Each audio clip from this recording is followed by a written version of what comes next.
നമസ്കാരം. നിയമസഭയിൽ മുഖ്യമന്ത്രി പിണറായി വിജയനെതിരെ തകർത്തടിച്ച് പ്രതിപക്ഷ നേതാവ് വി.ഡി. സതീശൻ. നിങ്ങൾ ഏതു കാലത്താണ് ജീവിക്കുന്നതെന്ന് കഴിഞ്ഞ ദിവസം നിയമസഭയിൽ ചോദിച്ചത് എക്സൈസ് മന്ത്രിയെ വല്ലാതെ പ്രകോപിപ്പിച്ചു. അത് വാചകങ്ങൾക്ക് അടിവരയിട്ടുകൊണ്ട് വീണ്ടും ചോദിക്കുന്നു, നിങ്ങൾ ഏതിരുണ്ട യുഗത്തിലാണ് ജീവിക്കുന്നത്? ക്രിമിനലുകൾക്ക് രാഷ്ട്രീയ രക്ഷകർതൃത്വം നൽകുന്നത് മുഖ്യമന്ത്രിയും മുഖ്യമന്ത്രിയുടെ വാക്കുകളുമാണ്. മുഖ്യമന്ത്രിയുടെ ഇന്നത്തെ നിയമസഭാ പ്രസംഗം ക്യാമ്പസുകളിൽ വീണ്ടും അക്രമികൾക്ക് അഴിഞ്ഞാടുന്നതിന് വേണ്ടിയുള്ള രാഷ്ട്രീയ രക്ഷകർതൃത്വമാണ്. രക്ഷാപ്രവർത്തനം നടത്തിയെന്ന് ഞാൻ അന്നു പറഞ്ഞു, പല പ്രാവശ്യം പറഞ്ഞു, ഇന്നും പറയുന്നു, എന്നും പറയും. മുഖ്യമന്ത്രിയുടെ ഈ വാക്കുകളിൽ ഞങ്ങൾക്ക് സന്തോഷമുണ്ട്. അത് കേട്ടപ്പോൾ ഞങ്ങളാണ് കൈയടിച്ചത്. കാരണം നിങ്ങൾ മാറില്ല, നിങ്ങൾ തിരുത്തില്ല എന്നുള്ള മുഖ്യമന്ത്രിയുടെ ഉറച്ച പ്രഖ്യാപനമാണ്. എന്ത് വൃത്തികേടുകളും എന്ത് ക്രിമിനൽ നടപടികളും കാണിക്കാൻ, ആരെയും വേട്ടയാടാൻ, ആരെയും തല്ലിക്കൊല്ലാൻ ചില ക്രിമിനലുകൾക്ക് കൊടുത്തിരിക്കുന്ന ലൈസൻസ്, അത് കേരളത്തിലെ മുഖ്യമന്ത്രി തന്നെ കൊടുക്കുന്നത് കേരളത്തിലെ ജനങ്ങൾ കാണട്ടെ, അവർ തന്നെ വിലയിരുത്തിക്കൊള്ളട്ടെ. ഒരു കുടുംബത്തിന്റെ മുഴുവൻ പ്രതീക്ഷയായിരുന്ന ഒരു ചെറുപ്പക്കാരനെ കോളേജ് ഹോസ്റ്റലിൽ വച്ച് ആൾക്കൂട്ട വിചാരണ നടത്തി തല്ലിക്കൊന്ന് കെട്ടിത്തൂക്കിയപ്പോൾ അത് എങ്ങനെയാണ് സർവ്വദേശീയ സംഭവമാകുന്നത്? തൻ്റെ നിയോജക മണ്ഡലത്തിലെ ഒരു കുട്ടി ഇരുണ്ട മുറിയിൽ അടികൊണ്ട ആശുപത്രിയിലേക്ക് കൊണ്ടുപോകുന്നതിന് പകരം പോലീസ് സ്റ്റേഷനിലേക്ക് കൊണ്ടുപോയപ്പോഴാണ് MLA-മാരായ എം വിൻസെന്റും ചാണ്ടി ഉമ്മനും സ്റ്റേഷനിൽ എത്തിയത്. സ്റ്റേഷനിൽ എത്തിയ എം വിൻസെന്റ് MLA 50 പോലീസുകാരുടെ മുന്നിൽ വച്ച് കയ്യേറ്റം ചെയ്യുന്നത് എങ്ങനെയാണ് സാർവദേശീയ സംഭവമാകുന്നത്?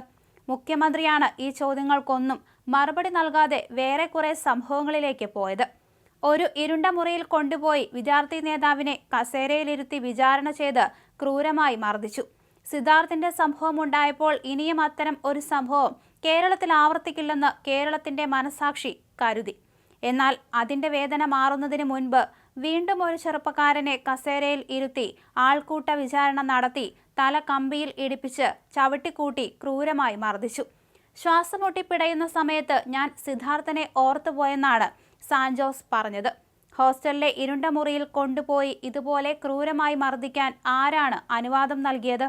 എന്നിട്ട് ആശുപത്രിയിൽ കൊണ്ടുപോകുന്നതിന് പകരം എന്തിനാണ് പോലീസ് സ്റ്റേഷനിൽ കൊണ്ടുപോയത്?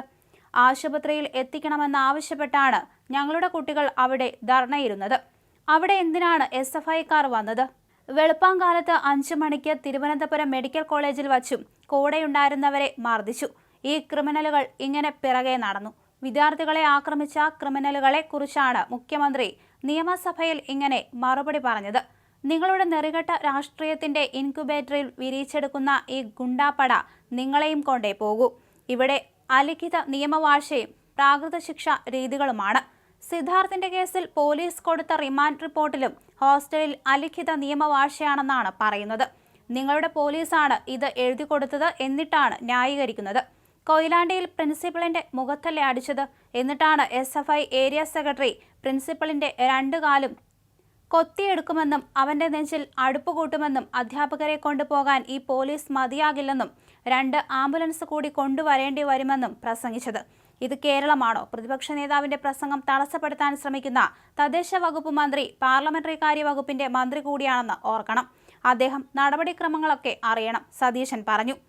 തിരുവനന്തപുരം ലോ കോളേജിലെ സംഭവം നിയമസഭയിൽ അവതരിപ്പിച്ചപ്പോഴും മുഖ്യമന്ത്രി ഇതുപോലെ ന്യായീകരണം നടത്തി. ഞങ്ങളുടെ പെൺകുട്ടികളെ നിലത്തിട്ട് ചവിട്ടിയപ്പോൾ സങ്കടം കൊണ്ടാണ് ആ വിഷയം നിയമസഭയിൽ കൊണ്ടുവന്നത്.